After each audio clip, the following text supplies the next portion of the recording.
मित्रांनो, तुमचं पुन्हा एकदा GB स्टोरी टेलर या यूट्यूब चॅनलवर स्वागत आहे।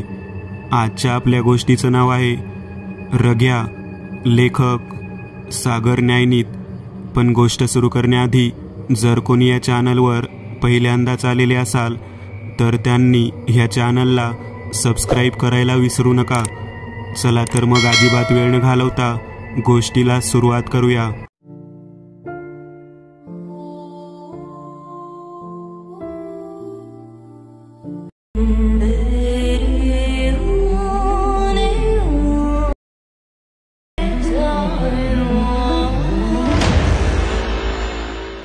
बोरगाव हे तसं खूप शांत आणि समृद्धीने नटलेलं गाव।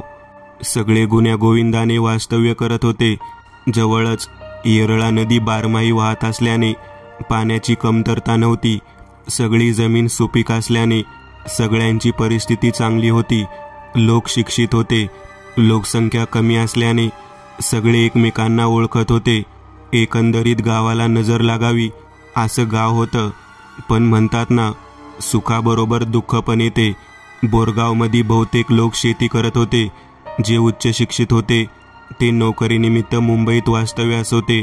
विशालचे बाबाही रेल्वेत कामाला असल्याने मुंबईत वास्तव्याला होते। शाळांना सुट्ट्या लागल्या की हे नोकरदार वर्ग सुट्ट्या घालवण्यासाठी गावी जात।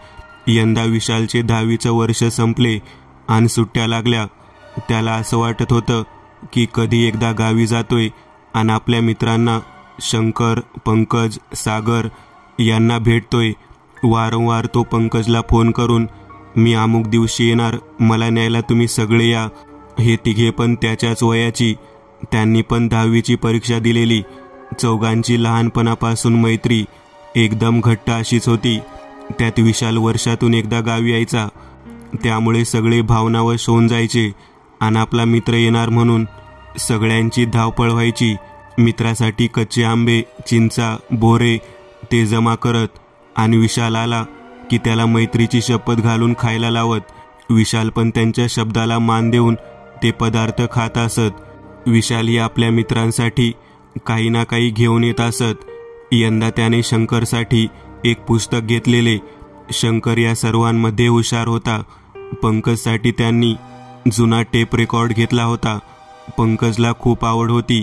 एखादी मशीन भेटली की लगेच तिला खोलायचे आणि परत व्यवस्थित करायची, जणू त्यात त्याचा हातखंडा होता। आणि सागरला त्याने बॅट घेतलेली। सागर क्रिकेट वेडा होता म्हणून विशालने सगळी जमवाजमव केली आणि एकदाचा तो गावच्या गाडीला बसला। ह्या चौघांमध्ये घट्ट मैत्रीचे नाते असल्याने मैत्रीसाठी काय पण असा त्यांचा मानस होता। यामध्ये पंकजने कराटेमध्ये ब्लॅक बेल्ट मिळवलेला, तर सागर सगळ्यात आगाऊ म्हणजे खोड्या काढण्यात पटाईत होता। शंकर हुशार असल्याने बोलायला तरबेज होता। आपल्या शब्दात तो समोरच्याला गुंतवून ठेवत होता। तर विशाल या सगळ्यांपेक्षा वेगळा म्हणजे त्याला फिरायची हौस होती। या चौघांमध्ये एक गोष्ट साम्य होती, ते म्हणजे हे चौघे कोणाच्या बापाला भीत नव्हते। म्हणजे भीती काय असते हे यांना बहुधा माहीतच नसावं। पंकज, शंकर, सागर आपल्या लाडक्या मित्राला घेण्यासाठी स्टेशनला जातात। त्याला बघता सगळे कचकटून मिठी मारतात आणि त्याला घेऊन शेवटच्या गाडीने बोरगावात येतात। प्रवास खूप केल्याने विशालला थकवा आलेला असतो, म्हणून तो लवकर झोपतो। हे तिघे ठरवतात उद्या सकाळी विशालला 11 वाजता उठवायचे, कारण मुंबईकर खूप लेट उठतात।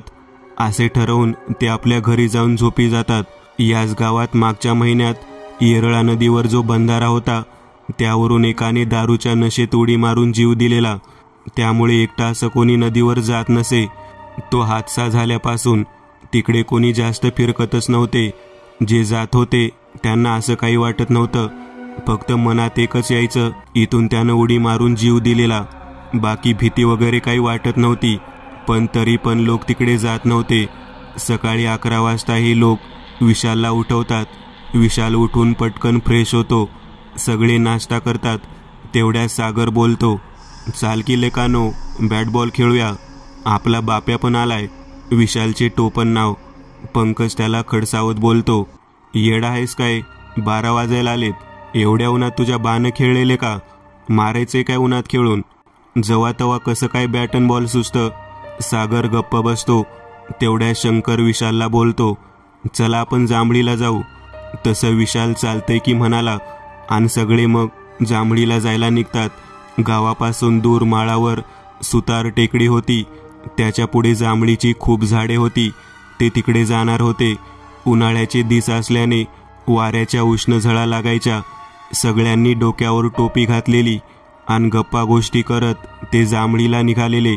सागऱ्या, तू तुझ्या खोड्या कमी कर, नाहीतर एक दिस आपल्याला लई मागात पडल.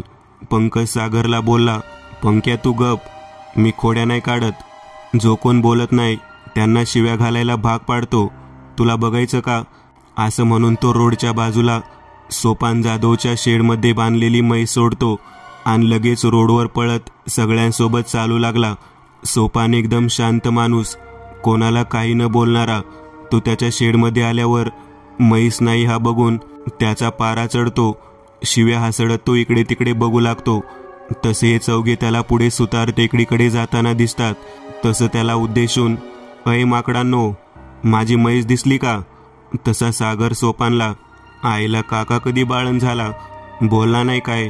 सोपान त्याला रागातच, सुधारणार नाही गाबडं, जाऊ दे, तुला विचारून फायदा नाही, गावावरून उतरून टाकलेलं लिंबू आहेस तू, असं म्हणत तो त्याची म्हैस शोधण्यास गेला.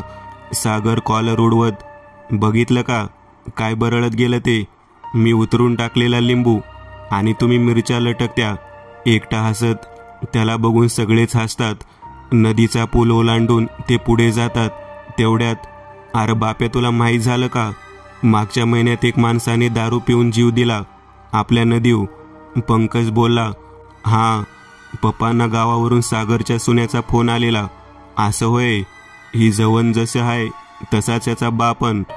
पंकज बोलल्यावर सगळे हसायला लागतात. एकदाचे ते सुतार टेकडी ओलांडून जांभळीकडे पोहोचतात. तसा शंकर सरासर झाडाव चढतो. अय पंक्या, तू आण बाप्या खाली थांबा. त्या सुन्याला, सागरच्या पप्पाचं नाव सुनील, त्याला वर पाठवू. आम्ही दोघं झाडांची शेंडे हलवतो. जांभळी पडतील ते तुम्ही गोळा करा. अय सुन्या, ये की वर लवकर. तसा सागर, ए राम्या, शंकरच्या वडिलाचं नाव रामचंद्र, आलूच म्हणून झाडावर चढतो आणि दोघे मिळून भरपूर जांभळे काढतात आणि खाली येतात आणि सावलीत गोळा केलेल्या जांभळाकडे बघत असतात. दुपारचे 3 वाजलेले असतात. आता सगळ्यांच्या पोटात डोम उठलेला असतो. सगळे जांभळावर तुटून पडतात. आरा हळू खावा, पोटात दुखल. आरा आम्ही रानटी आहे रानटी, एवढ्यानं काय होते? आणि विशालकडे बघत बघत पटापट जांभळी खायला लागला. खाऊन झाल्यावर सगळे शांत बसले. आता पुढे काय करायचं याचा विचार सगळे करू लागले. सगळ्यांकडे बघत सागर बोललाच, आरा आता घरी जाऊ आणि 5 वाजता बॅट बॉल खेळू.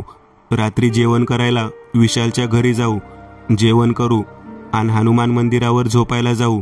सगळेच थोडे थकले असल्याने हा बोलले आणि घराकडे निघाले. संध्याकाळी विशालच्या घरी जेवायला येतात. जेवण करून ते आपला मोर्चा हनुमान मंदिराकडे वळवतात. सगळे आपापले हातरून घेऊन आलेले असतात. मंदिरावर गेल्यावर विशाल सगळ्यांना बोलतो, अरे एवढ्या लवकर झोप नाही यायची, जरा हिंडूया की गावात, मला सवय झाली लेट झोपायची. अरे गावात हिंडायसारखं हाय काय? एक ग्रामपंचायत, हे हनुमान मंदिर, नाथ मंदिर आणि गावचा चौक, झालं गाव खतम. चला मग बंधाऱ्यावर जाऊ, पाय पण मोकळे होतील. आता जेवलोय, जरा जिरल पण खाल्लेलं. शंकर, पंकज, सागर एकमेकांकडे फक्त बघत असतात. तेवढ्यात, सागऱ्या फाटली का? सगळे बोलतात विशालला. फाटली नाही र, जीव दिलाय ना एकानं नदीवर, म्हणून एकमेकांकडे बघत होतो. तसं शंकर उठतो, चला लेकानो, आपला भाव आलाय, तो म्हणतोय म्हणून जाऊ बंधाऱ्यावर, उठा आता, चला. तशी सगळी उठतात आणि मंदिरावरून खाली येतात आणि नदीच्या दिशेने चालू लागतात. एव्हाना रात्रीचे 9 वाजलेले असतात. गाव आटला सामसूम झालेला असतो. नदीच्या जवळच महादेव शिरतोडे यांचा एक शेड होता. ते चौघे पटापट त्या शेडजवळ पोहोचतात. महादेव हे वयस्कर, म्हणजे 60-65 वय वर्षाचे असतील. ह्या चौघांना बघून, अरे तू सुन्याचा गाबड आहेस नव का? इकडे बंधाऱ्याकडे रात्रीचं काय काम काढलं? काय नाही, असा चालू हिंडाया. येतोस का? तुला पण हिंडवतो. सागर बोलल्यावर सगळे हसायला लागतात. आर रात झाली, 9 वाजून गेलाय, नका जाऊ तिकडे. माहीत आहे नवं मागच्या महिन्यात. त्याचं वाक्य अर्ध्यावर तोडत शंकर बोलला, अहो बाबा, आम्ही लगेच मागे येणार आहे. जरा गरम होतंय ना, म्हणून नदीवर चालूया थंड हवा घ्यायला. जातो आम्ही घरी व्यवस्थित, तुम्ही झोपा. असं म्हणून चौघे पुढे जातात. चौघेही बंधाऱ्याच्या काठावर येतात. तशी त्यांना थंड हवा जाणवायला सुरुवात होते. अरे यार, काय थंडगार हवा आहे. AC फेल आहे. विशाल बोलला, आर गाव आहे, अशी फुकट आणि शुद्ध हवा भेटते का तुमच्या मुंबईत? नाही भाऊ, अशी शुद्ध आणि थंडगार हवा नाही भेटत, ती पण फुकट. त्या रात्री ते चौघे आपापसात बोलत त्या भयान काळोखात बिनधास्तपणे पुढे जात असतात. तेवढ्यात त्यांना पाण्यात काहीतरी पडलेला आवाज आला. तसे ते सगळे एकदम काठावर येऊन खाली बघतात आणि काय पडले असेल याचा तर्कवितर्क करत असतात आणि एकमेकांकडे प्रश्नार्थक नजरेने बघत असतात. काय पडलं असेल र? काय माहितले का? पण आवाज आला धबाक्कन, हाय का नाही? सगळे मान डोलावतात. तेवढ्या शंकर, आर खाली बघा, पाण्यात काहीतरी पांढरं तरंगतंय. आणि पाण्यात चौघे पण निरखून पाहू लागले, पण त्यांना काहीच स्पष्ट दिसत नव्हतं. मी मारू का उडी पाण्यात? बघू काय आहे ते. येडा झाला का र तू? एकतर काय दिसत नाही आणि तू कशाला उडी मारतोस? ते जाऊ दे, चला आपण पुढे जाऊ. सगळ्यांना पुढे ढकलत असतो विशाल. आणि तेवढ्यात त्यांना आवाज येतो पाण्यातून, वाचवा वाचवा. आता मात्र सगळे डोळे विस्फारतात. सगळे एकमेकांकडे बघत असतात. सुन्या, चल मार उडी, बघू कोण आहे. मी पण मारतो उडी. विशाल, तू आणि शंकर बंधाऱ्याच्या पुढच्या टोकाकडून पुढे जा आणि या साईडला या. तेवढ्या शंकर बोलतो, नको, पहिले बघूया कोण आहे ते. आर काय मेल्यावर त्याला मदत करायची होय? आवाजाच्या दिशेने आम्ही पोहोच जातो, तुम्ही या तिकडून, जावा पळा. असं म्हणून सागर पाण्यात उडी घेतो. लगोलग त्याच्या पाठी पंकज पण पाण्यात उडी घेतो. धबाक असे आवाज येतात. तेवढ्या शंकर आणि विशाल पळत पळत सुटतात बंधाऱ्याच्या पुढच्या टोकाकडे जाण्यासाठी. पंकज आणि सागर पाण्यात उडी मारून पटकन पाण्यात वर येतात आणि आवाज ज्या दिशेने येतोय त्याचा कानोसा घेत पुढे पुढे जायचा प्रयत्न करतात. अरे इकडून आलेला आवाज, म्हणून तू उडी मारलीस आणि तुझ्या पाठी मी मारली, पण आता आवाज येतच नाही. थोडं ते शोधतात, पण त्यांना काही सापडत नाही. ते पोहत पोहत दुसऱ्या टोकाकडे पाणी सपासप कापत इकडे तिकडे बघत काठावर येतात. तेवढ्यात त्यांना वरतून शंकर आणि विशाल खाली पळत येताना दिसून येतात. सागर आणि पंकज पाण्यातून काठावर येऊन धापा टाकत असतात. पोहल्याने त्यांना धाप लागलेली असते. अरे सुन्या, कोण होतं? वाचवा वाचवा बोंबलत होतं. काय माहीत नाही लेका, सगळी नदी पार केली पोहून, पण कोण दिसलं नाही, हाय का नाही पंक्या? धापा टाकतच पंकज, हो हो खरं. आता मात्र सगळ्यांची थोडी फाटते, कारण आताचे दोघे बोललेलं सगळी नदी पालती घातली. कोण दिसले नाही. काय करावं कोणाला काही सुचत नव्हतं. आता हळूहळू त्यांना तो आवाज मोठा येऊ लागला. आता चौघेही थोडे भांबावले आणि कोणाच्या तोंडून काही शब्दच निघत नव्हते. बस त्या आवाजाकडे कानान मोठे डोळे करून काय आहे, कोण आहे याचा शोध घेत होते. आता मात्र तो आवाज हळूहळू कमी झाला, पण कन्याचा आवाज येऊ लागला. तसं पंकज पाण्यातून बाहेर आला. त्याला अगोदरच काहीतरी विपरीत घडणार याची चाहूल लागली असावी. ए जाऊन्या, बाहेर ये की, सागरला उद्देशून. तसा तिघांनी त्याला काठावरून खेचण्यासाठी हात दिले, पण सागर ढीम. तो फक्त कान टवकारून तो आवाज ऐकत होता आणि तेवढ्यातच जोराचा वारा वाहू लागतो. वातावरणात बदल होतो. जळल्यासारखा त्यांना कुबट आणि कुचकट वास येऊ लागतो. तो उग्र वास चौघांना पण सहन होत नाही. सागर पटकन काठावरून बाहेर येतो आणि सगळ्यांना उद्देशून, लका मला काय कळना काय चाललंय ते. जाऊ दे आई घालत, जे काय आहे ते, चला घरी जाऊ, म्हणून सगळ्यांना वर ढकलत जाण्यासाठी निघतात. तेवढ्यात विशालचा पाय खडकावरून घसरतो. तो सरळ पाण्यात पडतो. कसाबस स्वतःला सावरत विशाल पोहत असतो, पण तो एका जागेवरून पुढे जातच नव्हता. एका जागी फक्त. त्याला काय समजत नव्हते. तो जोरात ओरडला, अरे मी पुढे येतच नाही. सागऱ्या वाचव मला. पंक्या, शंकर. विशालच्या आवाजाला प्रतिसाद म्हणून शंकर, अरे भावा ठीक आहेस ना तू? अरे मी पुढे येतच नाही. हातपाय हलवले तरी. आणि मोठ्याने तो ओरडू लागतो. सगळे आश्चर्यचकित होतात. असे का शक्य आहे? हातपाय हलवून पण पुढे येत नाही. कोणाला काहीच कळत नसते. काय करावं, कसं करावं. सुन्या, तू पट्टीचा पोहणार आहेस. जा मार उडी आणि काढ बाहेर त्याला. हा मार तूच उडी. ही बघ. सागरला धरत, थांब सुन्या, घाई नको करूस. तू गप्प बस. शंकर एक काम करा, हे काहीतरी वंगाळ आहे. तू जा पळत आणि महादेवाच्या शेडमधून दोरी घेऊन ये आणि जमली तर टॉर्च पण. पंक्या थांब, मी असा जातो आणि त्याला बाहेर काढतो. पंकज रागावून सागरला बोलतो, तुझा आगाव पण इकडे नको करूस. गप राहा जरा कृपा करून. हात जोडू का तुला? आणि त्याला हात जोडतो. शंकर लगेच माघारी येताना दिसतो. आता मात्र खूप चिडलेला असतो पंकज. काय र, काय झालं? का आलास मागं लगीच? तुला माहीत नाही, मी जास्त नाही पळू शकत. गोटा दुखतोय माझा, म्हणून मागं आलो. पंकजला काय सुचतच नसते, पण त्याला माहीत असते एका अपघातात शंकरच्या पायाला दुखापत झालेली. पंकज एक काम कर, शंकर तू थांब, मी जातो आणि दोरी घेऊन येतो. आणि या सुन्याला सांभाळ, पाण्यात उडी मारू देऊ नकोस. असं बोलून तो सरकन तिथून पळत सुटतो. सागऱ्या, शंकर, मी दमलोय रे हातपाय मारून, मला वाचवा रे. जीवाच्या आकंताने विशाल विवळत होता. त्याचं बोलणं ऐकून सागर रडवेल्या तोंडाने शंकरला, राम्या मला राहवत नाही, मी मारतो उडी. उडी मारणार तेवढ्या शंकर त्याला थांबवतो. सागर रागाने चिडून, आई घाल्या, भाव आहे आपला त्यो, मदत मागतोय तो, आणि तू मला का थांबवतोयस? सागऱ्या गप्प बस, मला विचार करू दे, शांत बस. विशालला उद्देशून, विशाल तुझे हातपाय हळूहळू हलव, म्हणजे तुला दम लागणार नाही आणि शक्ती पण जास्त खर्च होणार नाही. नाहीतर हातपाय हलवणे बंद करून पाण्यावर तरंग. तुला शिकवलेलं ना सुन्यानं, तसं कर. हा बाप्या, तुझी शक्ती जास्त खर्च होणार नाही आणि दम नाही लागणार. मी शिकवलेलं तसं कर. विशाल आता हातपाय हलवायचा वेग कमी करतो आणि हळूहळू हलवतो आणि पाण्यावर तरंग शांत होतो. तेवढ्यात त्यांना पुन्हा पाण्यात असा आवाज येतो आणि विशालच्या दिशेने काहीतरी पाण्यातून सपासप करत येत आहे असं शंकरला आणि सागरला जाणवते. आणि त्याचबरोबर त्यांना कर्कश आवाज पण ऐकू येत असतात.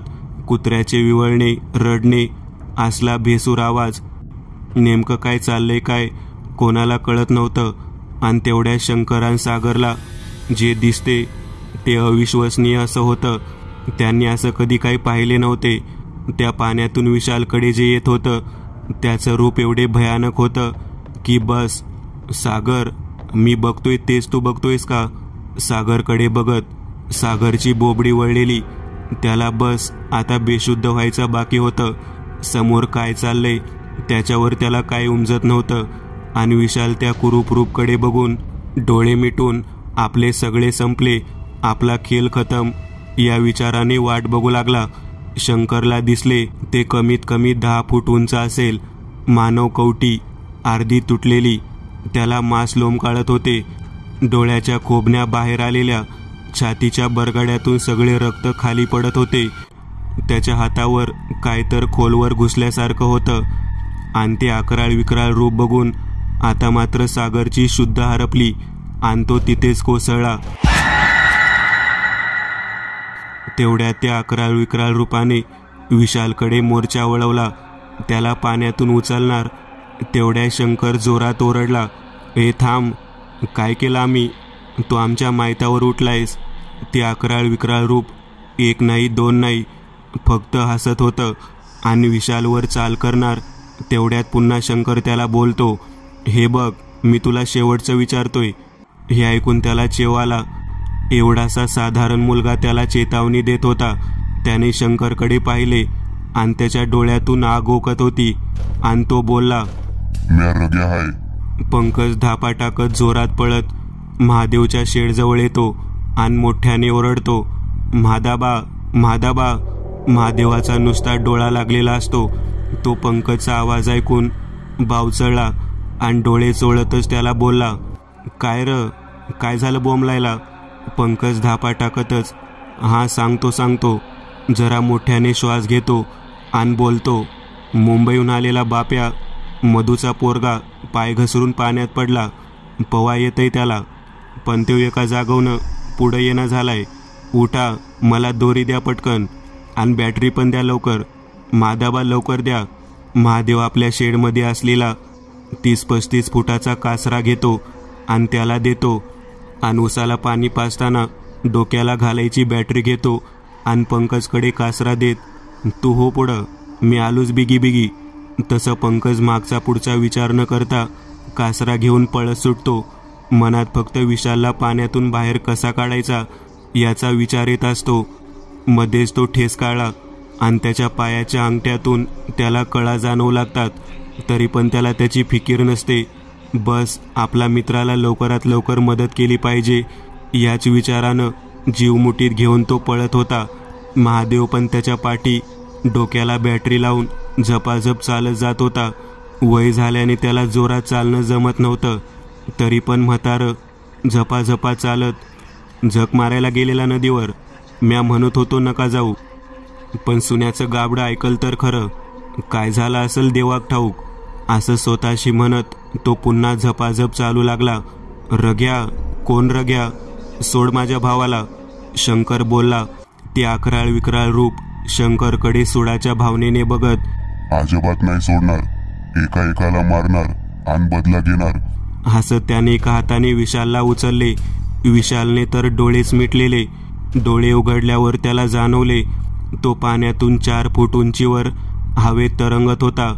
त्याला काय कळतच नव्हतं. तोच त्याची नजर त्या अकराळ विकराळकडे गेली आणि तो जीवाच्या आकंताने ओरडला, वाचवा वाचवा, राम्या, सुन्या, पंक्या, मला वाचवा, असं तो ओरडू लागला. तेवढ्यात रग्याने आपला दुसरा हात विशालच्या गळ्याला घातला. आता विशालला श्वास घेणं आणि ओरडणेही होईनासे झाले. भीतीने तर त्याला दरदरून घाम आलेला. अगोदरच चिंब भिजलेला, त्यात घामाने अजून चिंब झाला. तरी पण त्याने आपले दोन्ही हात त्याच्या गळ्याला पकडलेल्या हाताकडे केले. तसं त्याला जाणवले की त्याचा हात आरपार होत होता, पण रग्याच्या हाताला त्याचा हात लागत नव्हता. रग्यानं अजून हात आवळला तसं विशालच्या डोळ्यातून पाणी यायला लागले.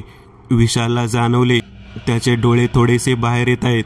हे देवा, आता तूच वाचव मला, म्हणून मनातल्या मनात हनुमानाचा धावा करू लागला. शंकरला काय समजत नव्हते काय करावे ते. तरी पण त्याने त्या रग्याला उद्देशून, पण जरा भीतच, ए थांब थांब, त्याला नग मारू, मला मार, मी तयार आहे मरायला. इकडं बघ रग्या, इकडं बघ. रग्याने रागाने शंकरला बघत, तुला लय घाई झाली वाटतं मरायची, थांब तुला संपवतो, म्हणत त्याने विशालला सोडून आपला मोर्चा शंकरकडे वळवला. तसं विशाल 4 फूट उंचीवरून परत पाण्यात पडला. बाप्या, लवकर पोहत काठावर ये. रग्या शंकरकडे बघत हसतच बोलतो, त्याचा जीव वाचवायला निघाला सोय, तो तर मरणारच, पण त्याच्या अगोदर तुला मारणार, असं म्हणत त्याने शंकरला आपल्या आसुरी शक्तीने स्वतःकडे खेचू लागला. व काय आश्चर्य, शंकर जागचा हालत नव्हता. रग्या चवताळून मंत्र पुटपुटत आपली आसुरी शक्ती पणाला लावत होता.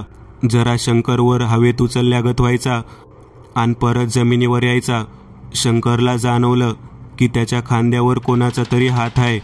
त्याने मागे वळून पाहिले तर त्याला हायसं वाटले. फक्त पंक्या, एवढं तो बोलतो. म्या कासरा घेऊन आलूया. बाप्या कुठे? ही दोरी टाकू पाण्यात, त्याला बाहेर काढू आणि टराट घराकडे जाऊ, असं म्हणून त्याने त्याच्या खांद्यावर अडकवलेला कासरा खाली टाकला. तसा शंकर धपकन एक झटका लागल्यागत उंच हवेत उचलला गेला आणि पंकजपासून 15-20 फुटांवर पाण्यात जाऊन पडतो. पंकज पूर्ण बेधरून जातो. समोर बघतो तर त्याला अकराळ विकराळ रूप त्याला दिसले. दोघांची नजरानजर होते आणि ते रूप अजून रागाने पंकजला, आला सोय तू, तुला तर लय बेकार मारणार, रग्या मोठमोठ्याने हसत असतो. पंकजला समजत नाही तो काय बोलला, आणि त्यावर विचार करायला त्याच्याकडे येळ नव्हता. त्याची नजर पाण्यात विशालला आणि शंकरला शोधत होती. तेवढ्या त्याला विशाल पोहत काठाकडे येत असल्याचे दिसले. तसं त्याने पटकन हात विशालला दिला आणि आपल्याकडे त्याने खेचून घेतलं. तसा विशाल बाहेर आला तरी पण शंकर अजून नदीतच होता. तेवढ्यात महादेव तिथं आला आणि अकराळ विक्राळ रूप बघून थरथर कापू लागला. त्याची दातखिळीच बसली जणू. पंकज विशालला काही सुचत नव्हते की काय करायचं ते. शंकरला ते पाण्याच्या दिशेने बघत, ए राम्या कुठं आहेस, ए राम्या. पाण्यातून एक धाम धूम असे आवाज येत होते. ते अकराळ विक्राळ रूप त्या बेसूर आवाजात हसत होतं. कोणाला काही सुचत नव्हतं. तेवढ्यात बेशुद्ध पडलेला सागर डोके धरून उठतो आणि विशालकडे बघत, भाव आलास होय तू, आणि ते मगाशी काय होतं. विशाल त्याच्याकडे बघत भीतच, रग्या होता रग्या. सागर स्वतःला सावरत या तिघांबरोबर उभा राहतो आणि समोरील दृश्य बघतो. तो रग्या त्यांच्यापासून पाण्यावर 20-25 फुटावर होता आणि त्याच्या समोर खाली पाण्यात शंकर जीवाच्या आकंताने हातपाय हलवत होता, पण तोही एका जागेवर पुढे जात नव्हता. रग्या आपल्या भेसूर आवाजात, घेणार मी माझा बदला घेणार, राख रांगोळी करणार बोरगावची. तसा महादेव या तिघांनी सगळा जीव तोंडात आणून, आरत्यो कासरा घ्या आणि एकाने एक टोक घेऊन पाण्यात व्हा. एक टोक आम्ही धरतो, जावा कुणीतरी. साधा सुद्धा कासरा नाही हो, देवाला दिलेल्या गाईचा कासरा आहे तो, आणि त्याच्या एका टोकाला घोड्याची नाळ आहे. एका दमातच त्यानं सगळं बोलून सांगितले, पण कोणालाच त्याच्या बोलण्यावर विचार करायला येळ नसतो. पण पंकजला जाणवले, जेव्हा त्याने दोरी खांद्यावरून खाली टाकली तसा शंकर उंच उडून पाण्यात खेचला गेला. त्याला ते आठवले आणि तो विशाल आणि सागरकडे बघत त्याने स्वतःच्या पायाला एक टोक बांधले आणि त्याला म्हणाला, मी जातो पाण्यात, मी खेच म्हटल्यावर खेचा कासरा. पाण्यात असलेल्या शंकरला जाणवत असते की त्याच्या आजूबाजूला सगळ्या काळ्या सावल्या दिसत होत्या. त्या गोल गोल फिऱ्या घालत होत्या. तेवढ्यात रग्यानं शंकरच्या अंगावर काहीतरी जोरात फेकून दिले. तसा शंकर पाण्यातच त्याचा वार चुकवण्यासाठी उलटा झाला. त्या रग्यानं केलेला घाव वाचवायचा प्रयत्न केला. त्याचं डोकं वाचलं, पण रग्याचा घाव शंकरच्या पायावर लागला. तिथेच ज्या पायाचा अपघात झालेला, रग्याने केलेल्या वारामध्ये शंकरच्या पायातून भळाभळा रगात यायला लागलं. पाण्यात शंकर वेदनेने, आई ग आई, सागऱ्या, रांडच्या, जवण्या, वाचू मला, मेलू मी. सागर पंकजला अडवत, पंक्या तू थांब, मला जास्त पवा येते, मी जातो, तुम्ही मला खेचा, असं म्हणून त्याने पंकजच्या हातातला कासरा स्वतःकडे खेचला आणि आपल्या कमरेला दोरी बांधत महादेवकडे बघत, मी खेचा म्हणल्यावर पटकन खेचायचं. आणि डोळ्याची पाती लवते न लवते तो पाण्यात सूर मारतो आणि झपकन पाणी सपासप कापत शंकरकडे जातो. पंकज, विशाल, महादेव सगळे समोरचं दृश्य बघत असतात. याची देह याची डोळा. त्यांना समजत नव्हतं खरं का खोटं, पण त्यांना जे दिसत होतं तेच खरं होतं. पाण्यात सागर सपासप पाणी कापत शंकरला आवाज देतो, राम्या कुठेस, ए राम्या, ए शंकर्या, रांडच्या कुठेस. तेवढ्यात अकराळ विक्राळ रूप सागरकडे बघत आणि मंत्र पुटपुटून सागरकडे हात करतो. त्याला जाणवते की सागरच्या जवळ काहीतरी आहे ज्याने त्याची रग्याची शक्ती कमजोर होत होती. तसा तो जास्त चवताळा आणि भयानक आवाज करून, सोडणार नाही, म्हणून तो शंकरचा पाय धरून त्याला पिरगळून टाकणार. तेवढ्या शंकरला सागरचा हात लागतो आणि रग्या लगेच मागे मागे सरकत जातो. सागर पटकन शंकरला एका हाताने पकडतो आणि कासरा पकडायला सांगतो आणि मोठ्याने, खेचा र मला, खेचा, असं ओरडतो. तसे पंकज, विशाल, महादेव, बाबा कासऱ्याच्या दुसऱ्या टोकाला धरून जोरात स्वतःकडे सर्व शक्तीनिशी खेचतात. रग्याच्या डोळ्यात देखत त्याचं सावज त्याच्या समोरून जात होतं, पण तो नुसता हातबल होऊन बघत होता. पाण्यातून सागर आणि शंकर दोरीला पकडून सबसब पाणी कापत कडेला जात होते. एकदाचे ते काठावर आले आणि विशाल आणि पंकजने त्यांना हात दिले. दोघेही वर आले आणि शंकर पंकजच्या गळ्यात आणि सागर विशालच्या गळ्यात पडले. महादेव कासरा धरून फक्त बघत होता. तेवढ्यात अकराळ विकराळ रग्या त्यांना म्हणाला, आज सुटलासा, पण जास्त दिस नाही सुटणार. कधी ना कधी तुम्ही सगळे माझ्या तावडीत घावणार आणि मरणार. असं म्हणून त्याचे ते किळसवाने रूप अदृश्य होऊ लागले. शंकरच्या पायातून रगात येत होतं. त्याला आता उभं राहणं जमत नव्हतं. पंकजने आणि सागरने त्याला आधार दिला. महादाबा सगळ्यांना म्हणाला, पोरांनो, येळ घालवू नका, चला इथून. तशी सगळी, हा चला लवकर म्हणून एकमेकांना सावरत तो कठडा चढू लागले. चढून वर आले. शंकर, मला चालणं होईना, लय दुखायला लागलाय पाय, त्यात रगात बी थांबना. थांब थांब राम्या, बस माझ्या पाटकुळीवर. मी तुझा विक्रम, तू माझा वेताळ. पंकज तेवढ्यात, गाबड्या मरणाच्या दाढेतून आलाय तरी तुझी मस्ती काय जात नाही घाल्या. शंकर सागराच्या पाटकुळीवर बसतो आणि सगळे बंधाऱ्यावरून झपाझप चालत महादेवाच्या शेडकडे निघाले. त्यांचा चालण्याचा वेग खूप जास्त होता. विशाल खूप भयभीत झालेला. आजपर्यंत त्याने भूताबद्दल ऐकलेलं, आज त्याला प्रत्यक्ष दिसले होते. त्याच्या तावडीतून तो वाचला. छे, त्याला त्याच्या जिगरी दोस्तांनी वाचवला होता, असा मनात तो विचार करत चालत होता. लवकरच ते महादेवाच्या शेडजवळ आले. पोरांनो, चला आता शेडात, ह्याला हळद लावतो. पायातून रगत थांबना पोराच्या, असं म्हणून सगळ्यांना शेडात घेऊन जातो. शंकरला खाली उतरवत, राम्या हळूहळू उतर, नाहीतर अजून दुखल पाय. होय र. महादेव आपल्या शेडात हळद हुडकत, आईला कुठं ठेवली हळद म्या, असं म्हणून शोधत असतो. विशाल आणि पंकज आपल्या तंद्रीत एकटक मनाशी विचार करत असतात. आणि तेवढ्यात, पंक्या काय झालं, गप्प का बसलायस? बाप्या तू पण गप्प झालायस? अरे आपण वाचलो आज, नाहीतर मेलो असतो. होईल का, नशीब चांगलं म्हणून, नाहीतर काय खरं नव्हतं आज आपलं.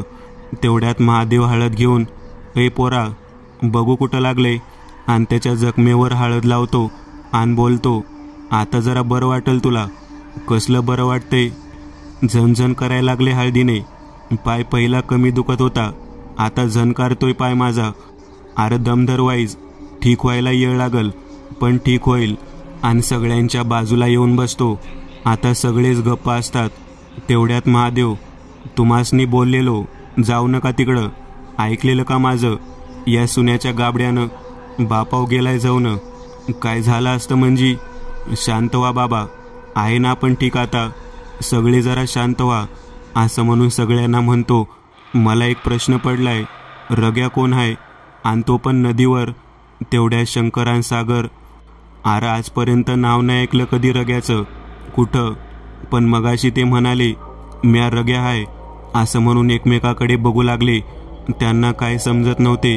तेवढ्यात विशाल, वेट, मला सांगा, जो माणूस दारू पिऊन बंधाऱ्यावरून उडी मारून मेला, त्याचं नाव काय? शंकर, पंकज, सागर, सर्जेराव. पहिला मासं पकडायला यायचा नदीवर, तो पलसाच्या होता, त्याचे दारू पिऊन उडी मारून मेला. मग रग्या कोण आहे? आणि तो का आपल्या गावच्या जीवावर उठलाय? बोलला तो सोडणार नाही बोरगावला. तेवढ्यात पंकजला काहीतरी आठवले. होय र, मी आल्यावर त्यानं माझ्याकडं पण रागात बघत म्हणाला, आला सोय, तुला तर लई बेकार मारणार. मला काय कळत नाही, तो मला ओळखतो का? मी त्याला ओळखतो. तेवढ्यात विशाल सगळ्यांना बोलतो, मला वाटते आपल्या गावचा आणि रग्याचा काहीतरी संबंध आहे. पण काय असेल संबंध, कोणाला काहीच कळत नव्हते. आपल्याला शोधलेच पाहिजे. आपलं गाव संकटात आहे, लवकरात लवकर छडा लावला पाहिजे. येडा झालास का तू? भूत आहे आणि आपण सर्वसामान्य माणूस, कसं काय त्याला आपण रोखणार? आपला टिकाव लागणार नाही त्यापुढं. तेवढ्यात महादेव, अरे पोरांनो, एक काम करू, आपण मारुती दादाकडे जाऊ. ते थोडीफार तंत्रमंत्र विद्या जाणतात, अशा गोष्टी ते नक्की आपल्याला मदत करतील. मारुती दादा? अरे तेच नव्ह का सागऱ्या, त्यांच्या आंब्याच्या बागेत आंबे काढायला गेल्यावर आपण त्यांना घावलेलो, जाम मारलेलं लेका त्यानं, तुला आणि मला. होय लेका, त्योच त्यो. पण त्या घटनेला 4 वर्ष झालीत. इसरला असेल ते म्हातारं. आणि त्याच्या आणि विशालच्या पराक्रमावर त्याला हसू येतं. विशाल पण त्याच्याकडे बघून हसतो. मग जाऊया का मारुती दादाकडं? आर रात झाली खूप बाबा, येळ काळ हाय का नाही यायला आणि जायला? तू आपली वाट बघत बसलाय होय? सकाळी जाऊ आणि तुम्ही आता झोपा इथंच. सकाळी जा घरला, मग जाऊ आपण सकाळी. बाबा कशाला तुम्हाला त्रास? हे सागऱ्या काही शान आहे होय? अजून काहीतरी घोळ करल. आम्ही जातो मारुती मंदिरावर, तुम्ही झोपा. असं म्हणत शंकरला आधार देत विशाल आणि सागर चला रे झोपायला जाऊ म्हणून निघू लागला. मागोमाग सागर आणि विशाल खाली माना घालून चालू लागले. आता सगळे मंदिरावर येतात, आपापले हातरून करतात. मगाशी सगळ्यांची धावपळ झालेली असते. पडल्या पडल्या सगळ्यांना झोपा लागतात. सकाळी शंकर उठला तर त्याला मंदिराखाली सगळा गाव घोळा झालेला दिसतो. तसा तो सागर आणि पंकजला उठवू लागतो. ए उठ सागऱ्या, उठ, सगळा गाव जमा झालाय खाली, उठ पटकन. पंकज आणि सागर दोघे पण उठतात. विशाल मात्र गाढ झोपेतच असतो. त्याला तिथे सोडून हे तिघे खाली येतात आणि खाली लोकांना बघून एकमेकांकडे बघत असतात. तेवढ्यात गावचे पाटील, काय र, खरं आहे का महात्बाने सांगितलेलं? तशी त्या तिघांनी माना होकारार्थी हलवल्या. कसं काय शक्य आहे? असं होईल का कधी? भूता असत्यात होय कुठं? तुम्ही लोक शिकताय तरी पण विश्वास ठेवला होय? मला वाटले महादाबा काहीतरी बरळत असेल, तुम्ही पण बरळताय. तेवढ्यात त्यांना लांबून 4-5 बायका कावऱ्या बावऱ्या होऊन झपाझप येताना दिसल्या. पाटील, काय झालं ताई? एवढ्या कावऱ्या बावऱ्या होऊन कुठं चाललाय? त्यातली एक बाई, पारूची लेक नदीव कपडे धुवायला गेलेली, आल्यापासनं येडवाकडं तोंड करून काय पण बडबड करतीया म्हणून बघाय चालूया. तसे सागर, पंकज, शंकर पळत त्या बायकांच्या दिशेने पारूच्या घरी पळत सुटतात. त्यांच्या मागे पोलीस पाटील आणि 9-10 माणसं पण भराभर चालत पुढे येतात. मित्रांनो, आज पुरतं एवढंच. तुम्हाला जर काही गोष्ट आवडली असेल तर नक्की लाईक करा. तुमच्यापैकी बरेचसे जण व्हिडिओ लाईक न करताच पळून जातात, पण हा जर व्हिडिओ तुम्ही लाईक केला तर मला जरा बरं वाटेल आणि असेच भारी भारी व्हिडिओ बनवायची माझ्यात एनर्जी येईल. त्यामुळे नक्की लाईक करा. आणि अजूनही कोणी या चॅनलला सबस्क्राईब केलेलं नसाल तर लगेच सबस्क्राईब करून टाका. आणि बाजूची घंटी ती मात्र दाबायला विसरू नका, देवाची घंटी आहे ती. चला तर मग पुन्हा भेटूया अशीच एक आगळी वेगळी गोष्ट घेऊन पुढच्या